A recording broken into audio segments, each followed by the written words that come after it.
UN Secretary General Ban Ki-moon and the Security Council for establishing the United Nations Mission for Ebola Emergency Response, UNMEER. I'd also like to acknowledge and commend President Barack Obama and the people of the United States of America for their enormous commitment to the fight against Ebola. Health officials have announced numerous times that in theory it is relatively easy to stop the spread of Ebola because it is transmitted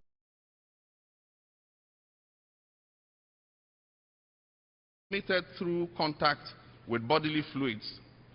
It has been suggested that through changes in our behavior and practices, the public could potentially reduce, if not eliminate, their exposure to the virus. Yet in reality, the Ebola virus was able to spread so quickly throughout the West African sub-region because of its exposure to the fluidity of our borders. The free movement of people, goods and services throughout the West African sub-region is something that ECOWAS has been promoting for the last several decades. It allows interaction and increased trade between our 15 member states. However, without the proper preventive measures in place, such fluidity can also enable the free movement of disease, drugs, arms, human traffickers, and terrorists. Mr. President, unfortunately, Africa is especially vulnerable to terrorism. Because of its sheer size and vast terrain, it offers myriad places for terrorists to hide and create safe havens.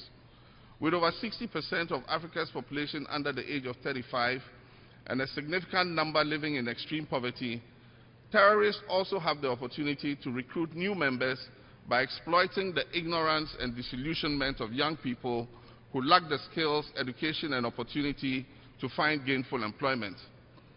The proliferation of technology has made even the most remote areas of the continent accessible with a phone call or a keystroke. What this does is facilitate communication within terrorist cells and between terrorist organizations. It will now be far too simplistic, not to mention myopic, for a nation to believe that they are dealing with any one terrorist organization such as Boko Haram, Al-Shabaab, Ansar al-Din, Al-Qaeda, Hezbollah, Taliban, ISIS, or recently the Khorasan group. Because of the assistance and cooperation that exists between them, they have in fact become several tentacles of one single organism. So too must we come together as one cohesive body, united in our battle to defend our freedoms and values. We too must communicate within and between ourselves. We must cooperate, lend assistance and resources to fight and conquer this common threat we face. Mr. President, since the start of the global recession, economic growth rates have generally declined, and people have by and large become pessimistic about their future. This month, the Pew Research Center published the results of a 44-country survey conducted in the spring of 2014 to assess public views of major economic changes in the world. According to these results, the global median of 69% are not pleased with the way things are going in their countries. This includes advanced as well as developing economies. The concerns expressed cut across a wide spectrum of issues such as inflation, unemployment, income inequality, and public debt. My country, Ghana, is no exception. Over the last year, the public has seen an increase in the cost of living. Falling commodity prices led not only to a fall in the tax revenues from companies that operate in Ghana, but it also led to a massive decline in our export earnings. This contributed to a general sense of macroeconomic instability and placed a great deal of pressure on our domestic currency, the cedi. For the past 22 years, Ghanaians have witnessed a steady improvement in the circumstances of our nation. With the return of democracy, the rule of law, 6 successful elections, and peaceful transitions of power, Ghana became an example for other African nations turning towards democracy and constitutional rule. The stability inspired investor confidence and increased growth. Soon, Ghana was deemed one of the fastest growing economies in the world. But this did not make us immune to the economic challenges that were facing many nations across the globe. Quite the opposite. Instability in the global commodity markets have a direct bearing on our budget and hence our ability to finance our development. The global downturn exposed the weaknesses in our foundation. It alerted us to the need for change, the need to establish the proper institutions for effective economic management, institutions that will foster resilience and ability to better absorb the blows of unexpected occurrences or outcomes.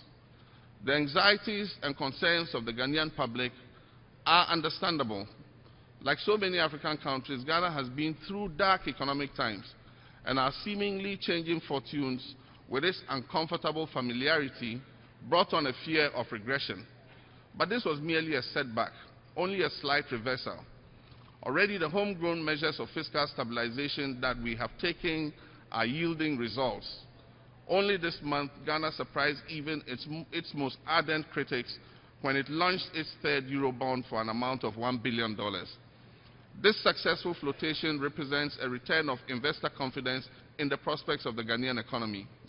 This confidence is apparent in the recent rebound of our domestic currency, the cedi. Over the last 2 weeks, the cedi has appreciated significantly against its major trading currencies. Last year, when I addressed this August Assembly, I explained that it is not sympathy we want in Africa. It is partnership, the ability to stand on our own feet.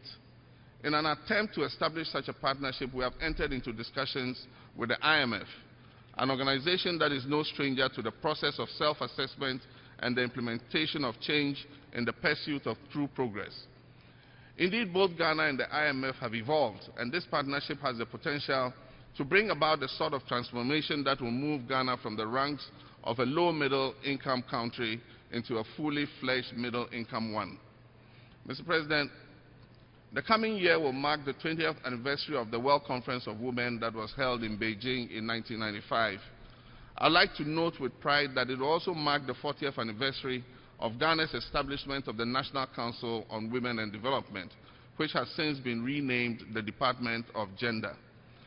Ghana has a long-held commitment to the betterment of women's lives, and my administration has made it a priority to carry on with this tradition. In fact, much, if not all, of what we're doing falls directly in line with the areas of concern enumerated in the Beijing Platform for Action. This administration boasts one of the highest numbers of women appointed to public office in the history of Ghana. 7 of our cabinet ministers are women, as are the holders of several senior public service positions. And I hope the fact that they are too numerous to list is an indication that we are reaching towards the ideal. We've submitted to Parliament an interstate succession bill which ensures that if a spouse dies without having written a will, the surviving spouse will not be dispossessed of their marital assets. We've also submitted to Parliament a property rights of spouses bill which ensures that spouses are entitled to a fair portion of property acquired during the union. Also in existence are several other pieces of legislation designed to offer protection and empowerment of women, such as the Domestic Violence Act, the Anti-Human Trafficking Act, an Affirmative Action Bill, and a gender policy. Mr. President, I spoke earlier of isolation. Very few nations have experienced the sort of exclusion that Cuba has, for the last several decades, suffered as a result of the U.S. embargo on that country. Ghana reaffirms its position that this embargo should be lifted. Also, Ghana calls for a halt to the establishment of settlements in the Palestinian territories. We have consistently expressed our support for a two-state solution to the Israeli-Palestinian question, with the two nations coexisting peacefully. Mr. President, this year, the world's attention